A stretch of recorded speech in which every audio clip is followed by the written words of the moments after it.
Okay, good morning.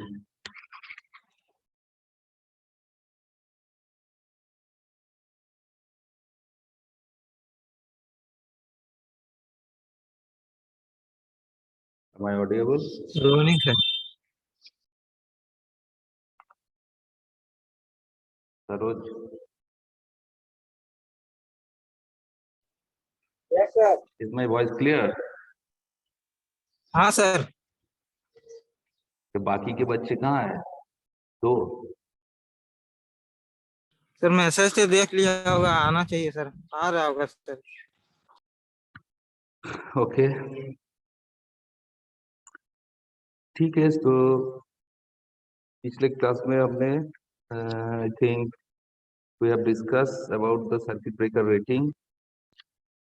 Circuit breaker का जो rating होता है, जैसे कि breaking capacity, making capacity, short time rating, normal current rating, इन सब के बारे में हमने डिस्कस किया.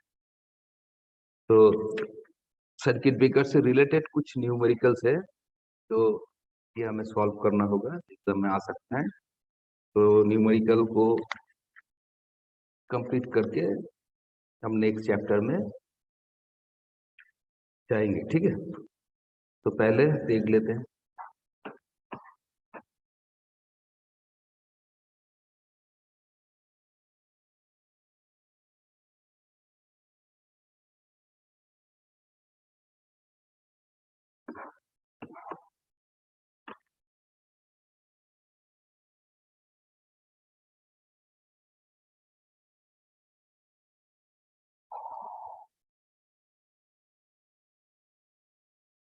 ओके, तो पहला हम देख लेते हैं.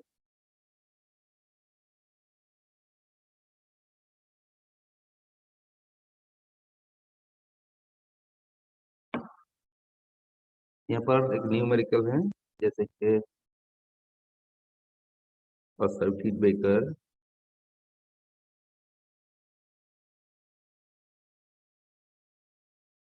is rated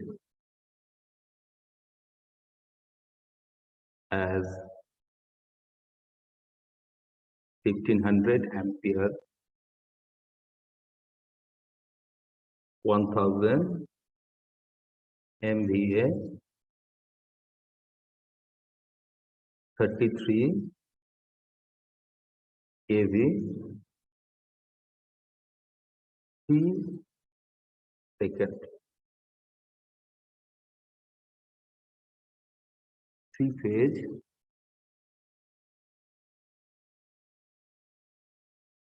oil circuit breaker, oil circuit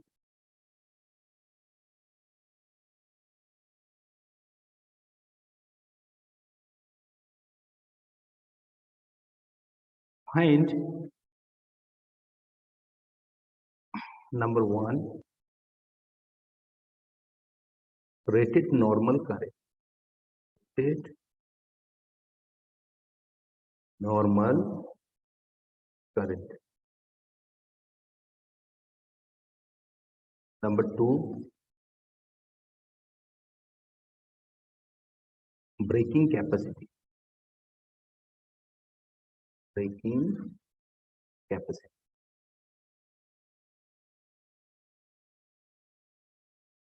Number 3 rated symmetrical. Rated symmetrical breaking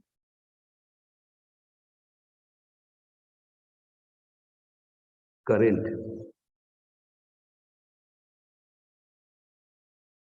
Okay. Number 4 rated making current. Rated making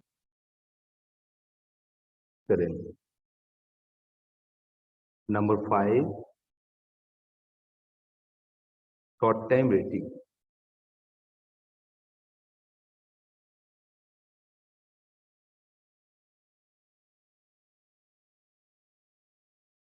And last one, number 6 rated service voltage.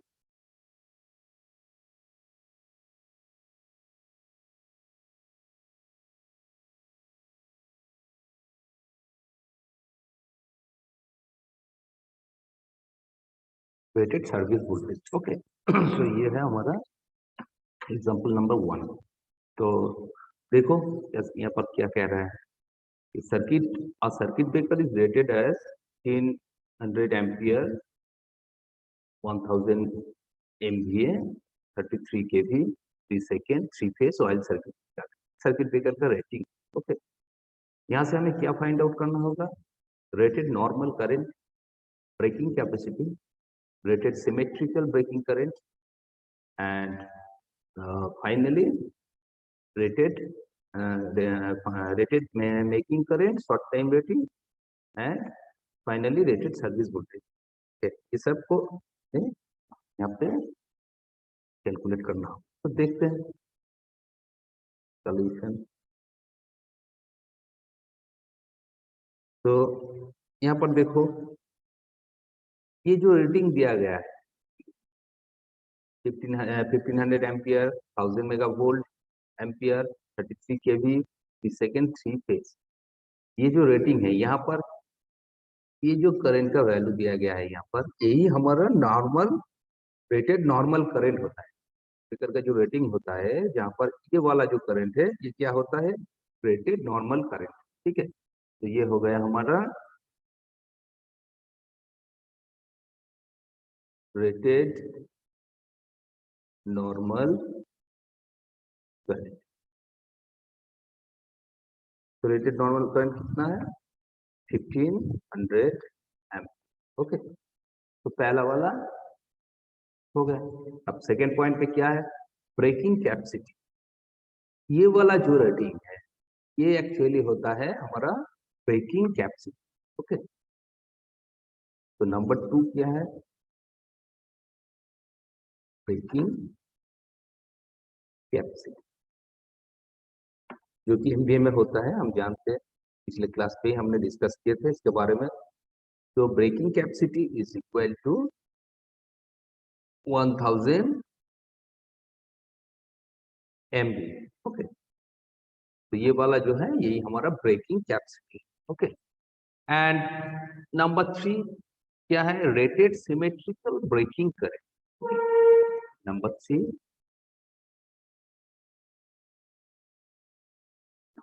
Rated symmetrical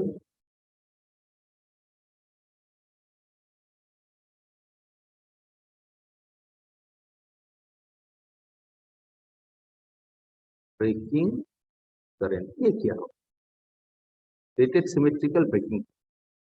सो देखो actually पिछले class में हमने breaking capacity का एक formula दिया था, याद है? वो फॉर्मूला क्या था, breaking capacity is equal to, क्या दिया था, ब्रेकिंग कैपेसिटी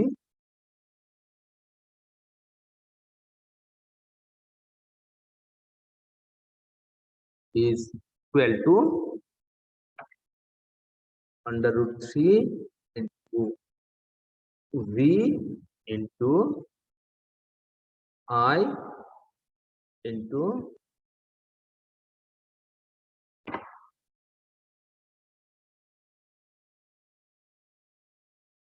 (10⁻⁻6 MVA। ये मैंने पिछले क्लास में इस फॉर्मूले को हमने दिखाया था। ब्रेकिंग कैपेसिटी क्या होता है, √3 into V into I into 10⁻³ MV।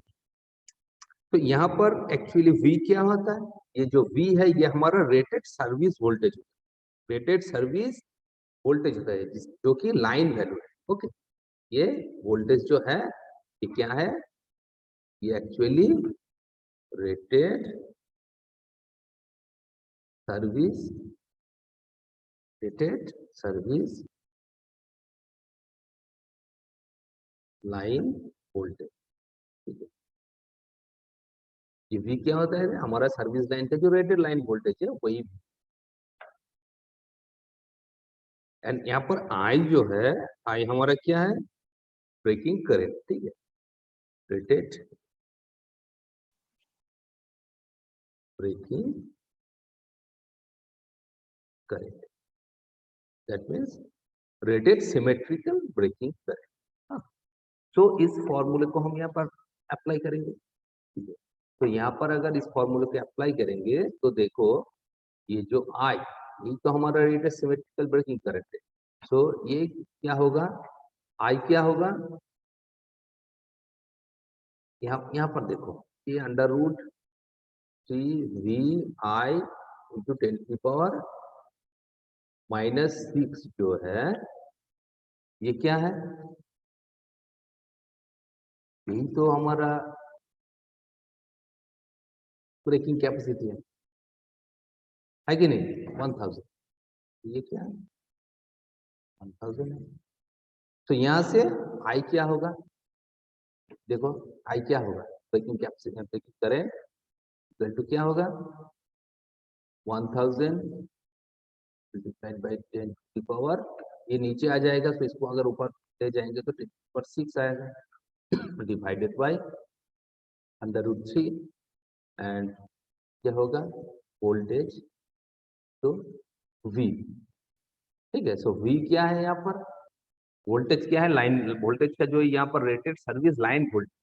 सो ये एक्चुअली क्या होता है, हमारा जो लाइन वोल्टेज होता है वही है। तो यहाँ पर देखो दिया गया है 33 kV, ठीक है 33 kV।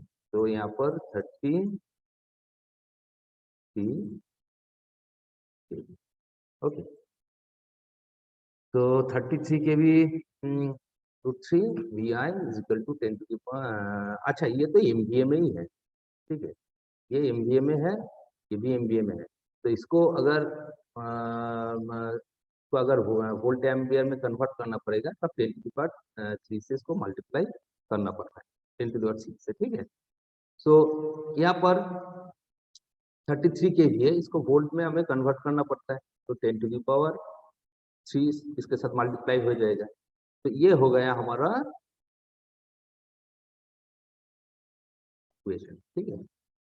तो अब इसको सॉल्व करोगे, सॉल्व जब करोगे तो इसका जो रिजल्ट आएगा, एक बार कैलकुलेटर में कैलकुलेट कर लेना, इसका जो रिजल्ट आएगा 17,496 एम, ओके ये इसका result.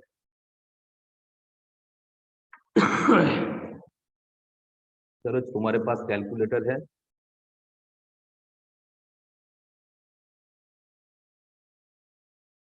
Saroj Mahato,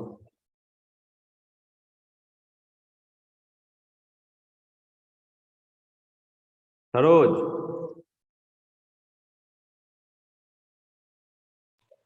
yes sir. Calculator है तुम्हारे पास,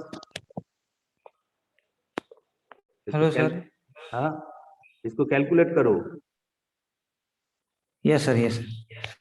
देखो यही रिजल्ट आ रहा है कि, तो ये हमारा पहले RMS वैल्यू, हम जानते हैं हमारा जो सिमेट्रिकल ब्रेकिंग करंट होता है उसका वैल्यू जो आता है RMS में, ठीक है। तो इसका जो वैल्यू होगा ना एम्पियर RMS, ओके। तो नंबर 2 हो गया, नंबर 3 हो गया, नंबर 4 क्या है, रेटेड मेकिंग करंट। तो नंबर 4 जो है रेटेड मेकिंग, यस सर सही है। ओके। तो ठीक है, रेटेड मेकिंग करंट अब हमें निकालना होगा। So rated making current and breaking current का एक जो फॉर्मूला था वो क्या था, हम जानते हैं rated making current is equal to, हमने पिछले क्लास में देखा है 2.55 इंटू इंटू क्या है सिमेट्रिकल ब्रेकिंग करंट, ठीक है सिमेट्रिकल ब्रेकिंग करंट। तो यहाँ पर सिमेट्रिकल ब्रेकिंग करंट का वैल्यू कितना आया है ये, सो ये यहाँ पर पुट कर देना है हमें। तो 17,496 मल्टीप्लाइड बाय 2.55, आप इसको मल्टीप्लाई करो, देखो इसका वैल्यू क्या आ रहा है, ठीक है इसका वैल्यू सर तकरीबन इसमें आ रहा है 613.42। 613,142, अच्छा हाँ यहाँ पर ठीक है सर, तकरीबन और पॉइंट वहाँ 3 है सर। अच्छा ठीक है सर, हाँ 14 हो जाएगा। तो ये क्या है, ये हमारा, हम जानते हैं ये पीक वैल्यू होता है। तो रेटेड मेकिंग करंट जो होता है ये हमारा पीक वैल्यू आता है, और सिमेट्रिकल ब्रेकिंग करंट जो होता है उसका वो क्या है, आरएमएस वैल्यू में आता है। ठीक है, ये बात याद रखना। तो ये हो गया नंबर 4। अच्छा, नंबर 5 क्या निकलना है, शॉर्ट टाइम रेटिंग। तो शॉर्ट टाइम रेटिंग को हम कैसे लिखेंगे, देखो ये जो है 3 सेकेंड जो दिया जाता है यही एक्चुअली शॉर्ट टाइम रेटिंग है for this ampere. For this ampere ये हमारा शॉर्ट टाइम रेटिंग। ठीक है, तो इसको हम ऐसे लिखेंगे कि short time rating is equal to 1749 ampere for 3 second. तब 3 सेकेंड तक इस करंट को सर्किट विदाउट इंटरप्शन ये कैरी करने में सक्षम होगा। ठीक है, तो इसको ही कहते हैं शॉर्ट टाइम रेटिंग। 3 सेकेंड से ज्यादा हो जाएगा सर्किट ट्रिप कर जाएगा। ठीक है, तो शॉर्ट टाइम रेटिंग एक्चुअली क्या है, हमारा जो सिमेट्रिकल ब्रेकिंग करंट है, सिमेट्रिकल ब्रेकिंग करंट का जो वैल्यू है जितना सेकेंड दिया जाता है, यहाँ पर देखो 3 सेकेंड दिया गया है, तो शॉर्ट टाइम रेटिंग को हम ऐसे लिखेंगे is ampere for 3 second. Okay, तो ये हो गया हमारा शॉर्ट टाइम रेटिंग। नेक्स्ट क्या है, नेक्स्ट है रेटेड सर्विस। तो रेटेड सर्विस वोल्टेज क्या है, ये तो क्वेश्चन में ही दिया है, रेटेड सर्विस वोल्टेज। तो रेटेड सर्विस वोल्टेज है 33 किलो वोल्ट। ठीक है, यहाँ पर दिया गया है 33 के। तो 33 के भी एक्चुअली क्या होता है, आरएमएस वैल्यू में आता है हमारा जो सर्विस वोल्टेज। और ये वैल्यू जो है ये हमारा एक्चुअली जो रेटिंग में जो दिया जाता है वो एक्चुअली लाइन वैल्यू दिया जाता है। सो यहाँ पर रेटेड सर्विस लाइन वोल्टेज हम लिख सकते हैं इज इक्वल टू 33 आरएमएस। तो ये एक सिंपल सा एक न्यूमेरिकल है, तो हमने सॉल्व किया। अब देखते हैं आगे।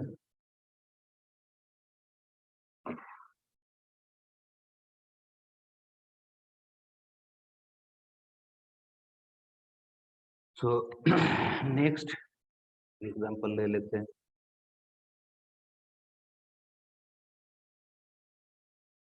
Example number 2। तो यहाँ पर जो हमारा न्यूमेरिकल है क्या है, अब 50 heart 11 kV 3 phase alternator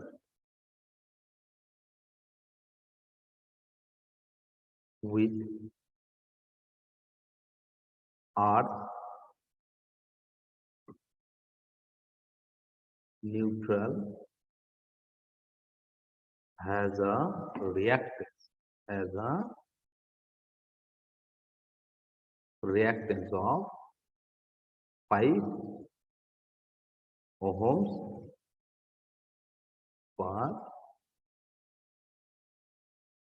phase. Okay, 5 ohm per, and is connected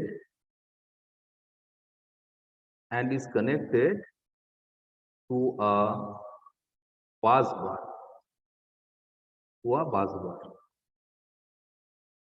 to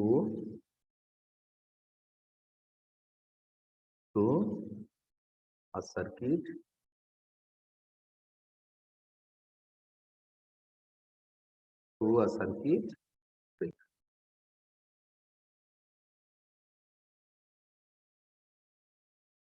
The distributed capacitance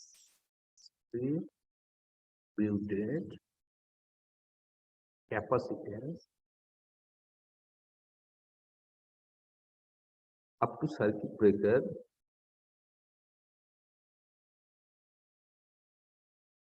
circuit breaker between phase and neutral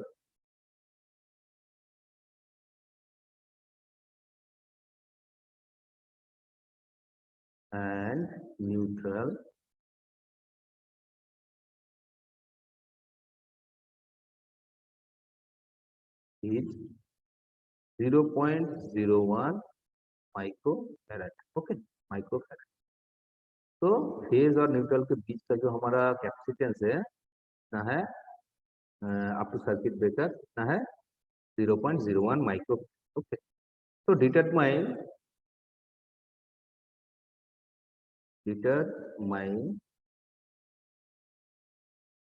number 1 peak restriking voltage. Peak restriking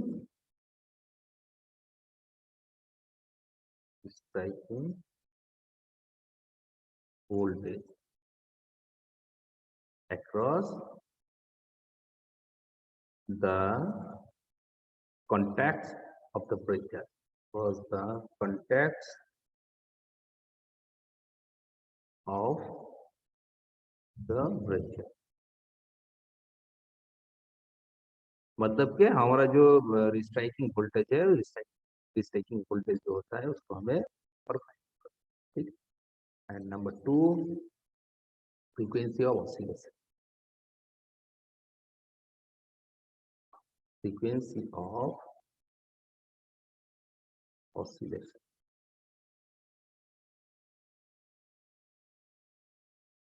And number 3,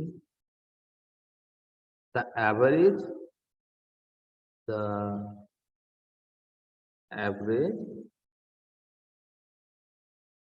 rate of rise of restriking voltage up to first peak. First peak तक हमारा जो average rate of restriking voltage that means R, जैसे कि आपने बताया था R kilovolt per microsecond. ठीक है, मतलब peak restriking voltage and time to time up to first peak जो होता है वही हमारा rate of rise of restriking voltage. ठीक है, सो चलो देख लेते हैं एक्चुअली क्या कह रहा है. सो यहाँ पर देखो क्या बोला गया है. of 50 Hz 11 kV 3-phase alternator with earth neutral has a reactance of 5 ohm per phase and is connected to a bus bar to a circuit breaker.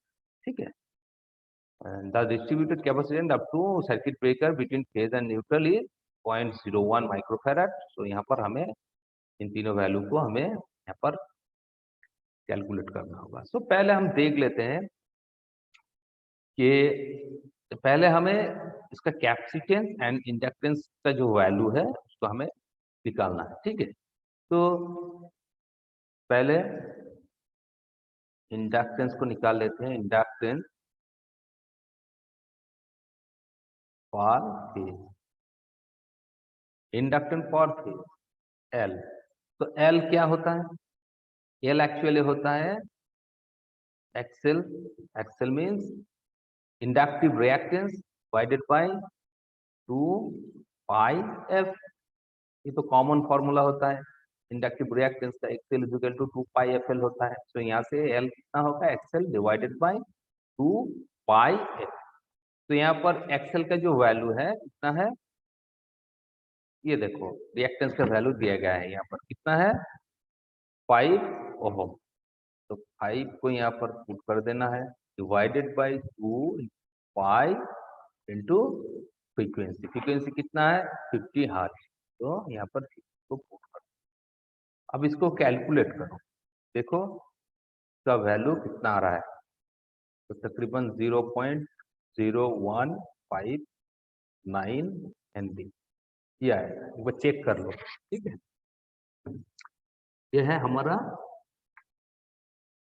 Inductance पर फेज। ओके, अब हमें कैपेसिटेंस को निकालना है, तो कैपेसिटेंस तो दिया गया है केवल, तो कैपेसिटेंस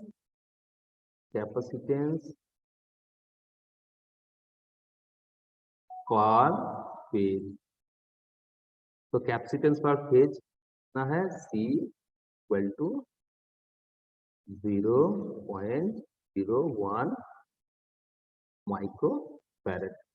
तो 0.01 माइक्रोफैरड मतलब कितना फैरड होगा, तो इसको 10⁻⁻6 से फिर मल्टीप्लाई करना पड़ेगा। सो यहाँ पर एक्चुअली इसका जो वैल्यू आएगा 10⁻⁻8, ये तो 10⁻2 हो गया, एंड ये वाला जो है 10⁻6 तो 10⁻8 फैरड हो जाएगा। तो ये हेनरी में आ गया, ये फैरड में आ गया।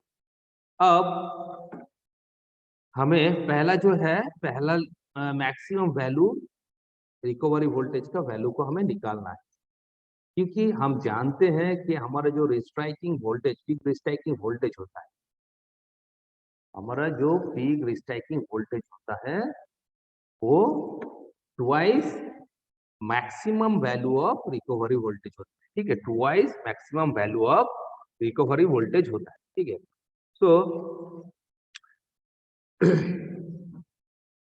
यहाँ पर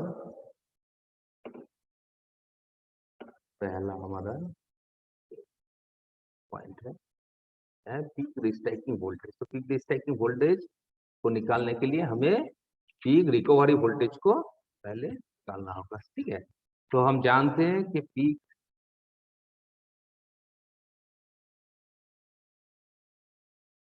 रिस्ट्राइकिंग वोल्टेज जो होता है वो क्या होता है, ये तो बहुत ज्यादा होता है कि नहीं, ये बहुत ज्यादा होता है। ठीक है, ये पीक वैल्यू होता है। सो रिकवरी जो वोल्टेज होता है उसका दुगना होता है।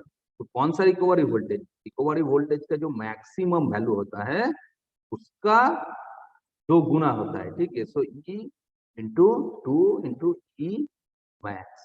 ठीक है, 2 इंटू ई मैक्स होता है। सो 2 ई मैक्स क्या होता है, ई मैक्स दैट मीन्स ये क्या होता है, ये एक्चुअली होता है मैक्सिमम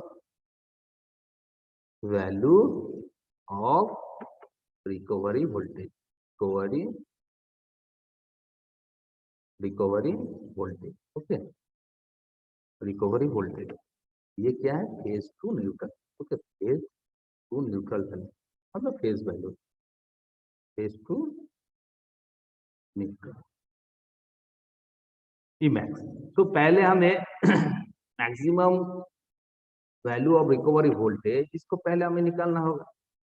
तो ये रिकवरी वोल्टेज एक्चुअली होता क्या है, रिकवरी वोल्टेज हमारा जो नॉर्मल जो रेटेड वोल्टेज होता है वही एक्चुअली रिकवरी वोल्टेज के बराबर होता है। सो हमारा नॉर्मल यहाँ पर वोल्टेज कितना दिया गया है, देखो ये हमारा 11 kV, तो 11 kV हमारा लाइन वैल्यू है, लेकिन यहाँ तो फेज टू न्यूट्रल मतलब फेज वैल्यू लेना है, तो 11 डिवाइडेड बाय √3। ठीक है, तो ये हमारा रिकवरी वोल्टेज, लेकिन यहाँ पर देखो रिकवरी वोल्टेज का मैक्सिमम वैल्यू लेना है। ठीक है, आरएमएस वैल्यू है, तो रिकवरी वोल्टेज का मैक्सिमम वैल्यू लेना है, मतलब इसके साथ फिर √2 मल्टीप्लाई हो जाए। ओके, तो रिकवरी वोल्टेज क्या है, हमारा जो रेटेड सर्विस वोल्टेज है वही हमारा रिकवरी वोल्टेज है। ठीक है, तो रेटेड सर्विस वोल्टेज क्या है 11 kV, लेकिन ये लाइन वैल्यू है, इसका फेज वैल्यू लेना है, इसलिए √3 से को डिवाइड कर दिया। हम जानते हैं phase value is equal to line value by √3 होता है। एंड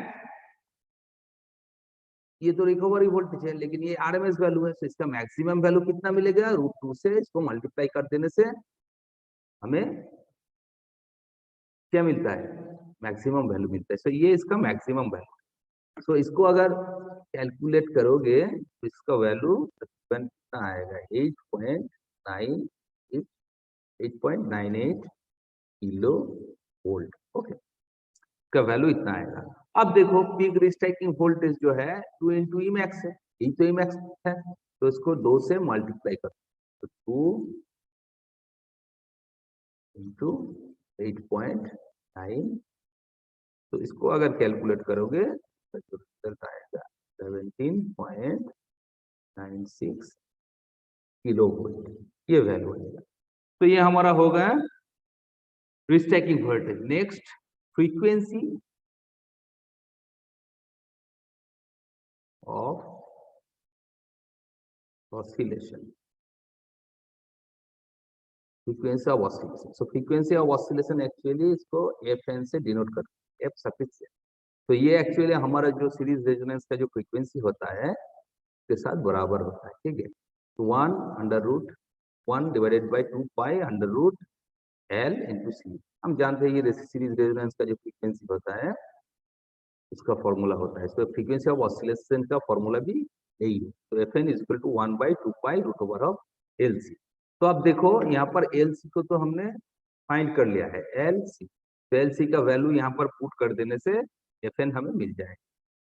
तो यहाँ पर 2 पाई यहाँ पर पुट कर दो वैल्यू को, तो इसका वैल्यू क्या है 0.0159 इंटू 10⁻⁸।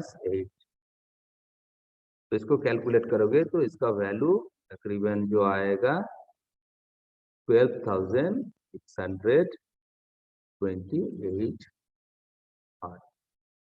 ठीक है। तो ये हो गया हमारा फ्रीक्वेंसी ऑफ ऑसिलेशन, ठीक है। अब फाइनली हमें RRRV को निकालना है। फाइनली हमें क्या निकालना है? RRRV को निकालना है, average rate of restriking voltage, average rate of striking voltage, okay, striking voltage। तो average rate of striking voltage हम जानते हैं kV पर माइक्रो सेकेंड होता है। दैट मीन्स क्या होता है? Peak striking value, striking value जो है पीक स्ट्राइकिंग वैल्यू, ठीक है, voltage divided by time to reach first peak, ठीक है, time up to first peak. अब पीक रिस्ट्राइकिंग जो वोल्टेज है इसका वैल्यू तो हमने पहले ही निकाल लिया है, देखो पीक रिस्ट्राइकिंग वोल्टेज। अब ये जो टाइम है, ये टाइम को हमें निकालना है। सो देखो peak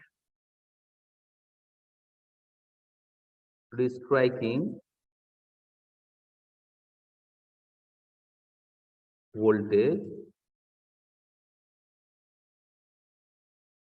occur at a time t, ठीक है। If peak restriking voltage occurs at a time t, then t is equal to, हम लोग जानते हैं t क्या होता है, जो होता है 1/f होता है। t हम जानते हैं 1/f होता है, 1 फ्रीक्वेंसी होता है। सो यहाँ पर फ्रीक्वेंसी क्या है? 2 होगा, ठीक है, यहाँ 2 से मल्टीप्लाई होगा। ये जो फ्रीक्वेंसी है, फ्रीक्वेंसी मतलब यहाँ पर फ्रीक्वेंसी ऑफ ऑसिलेशन, उसके साथ 2 मल्टीप्लाई हो जाए, ठीक है, यही इसका फॉर्मूला है, ठीक है। ये फॉर्मूला को याद रखना। तो इसको अगर यहाँ पर FN का जो वैल्यू है, FN का वैल्यू को पुट कर दो, फिर देखो इसका क्या आता है, 1/2 इंटू FN का वैल्यू हमने निकाल लिया 12,628, यह है हमारा FN का वैल्यू।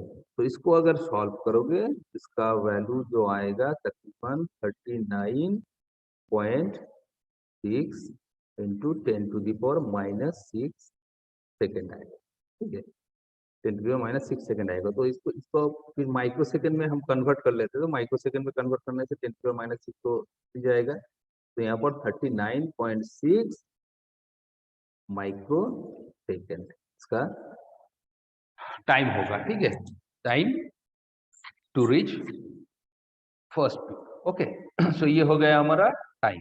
अब इसको ये जो फॉर्मूले है, इस फॉर्मूले में हमको पुट करना है। सो पीक रिस्ट्राइकिंग वोल्टेज जो है, पीक रिस्ट्राइकिंग वोल्टेज का वैल्यू कितना है, यहाँ पर देखो कितना है, 17.96 kV डिवाइडेड बाय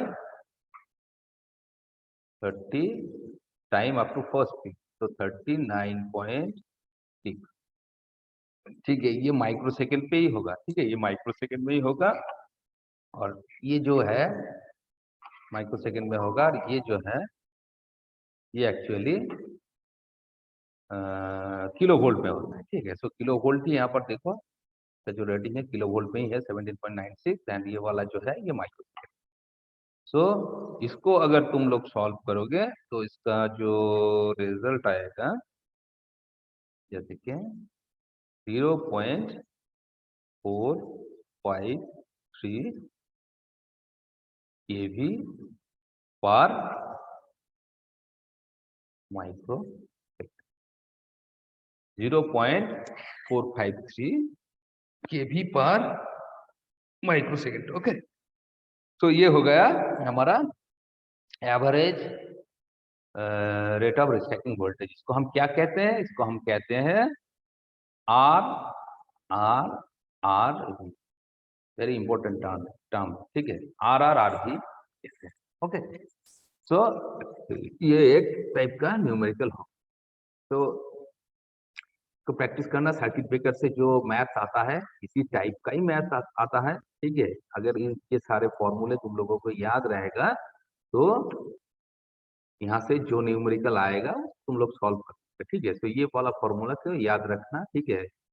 हम पीक रिस्ट्राइकिंग वोल्टेज को कैसे निकालते हैं, पीक रिस्ट्राइकिंग वोल्टेज मतलब ये वाला जो फॉर्मूला है, ठीक है। पीक रिस्ट्राइकिंग वोल्टेज हम जानते हैं 2 इंटू रिकवरी वोल्टेज का मैक्सिमम है। और रिकवरी वोल्टेज क्या होता है, नॉर्मल हमारा जो सिस्टम का जो वोल्टेज होता है वही रिकवरी वोल्टेज होता है। अब लेकिन यहाँ पर हमें फेज वैल्यू लेना है, इसलिए वो लाइन वोल्टेज को फेज वैल्यू में कन्वर्ट कर, अब उसका मैक्सिमम वैल्यू लेना है। तो मैक्सिमम वैल्यू क्या है, √2 से मल्टीप्लाई होता है। हम जानते हैं आरएमएस वैल्यू को √2 से अगर मल्टीप्लाई कर देंगे तो मैक्सिमम वैल्यू मिल जाता है। तो वही मैक्सिमम वैल्यू के साथ 2 मल्टीप्लाई कर देने से पीक रिस्ट्राइकिंग वोल्टेज मिलता है। और हमारा फ्रीक्वेंसी ऑफ ऑसिलेशन का फॉर्मूला जो होता है वो यही होता है। हमारा जो सीरीज रेजोनेंस का जो रेजोनेंस फ्रीक्वेंसी का जो फॉर्मूला होता है, जैसे 1/2 to the power of LC, तो ये वाला फॉर्मूला भी बहुत इंपॉर्टेंट है, वो याद रखना, ठीक है। एंड फाइनली टाइम, जो इस टाइम को हमें निकालना होगा उसका तो फॉर्मूला यही है, T=1/2πfL। और ये जो एवरेज जो RRR, ठीक है, ये फॉर्मूला, इस फॉर्मूले को भी याद रखना होगा। RRRB is equal to peak restricting voltage divided by time up to पास, ठीक है। तो यही हमारा न्यूमेरिकल है, ठीक है। तो ठीक है, आज टाइम तो खत्म होने वाला है, आज की क्लास इतना तक, तो नेक्स्ट क्लास में डिस्कस करेंगे। ओके, तो कौन है क्लास में, कुंदन कुमार, कुंदन, हाँ सर। हाँ, इसे हाँ अटेंडेंस सर, भेज देना। ओके, ठीक है। ओके, ठीक है, ओके, थैंक यू।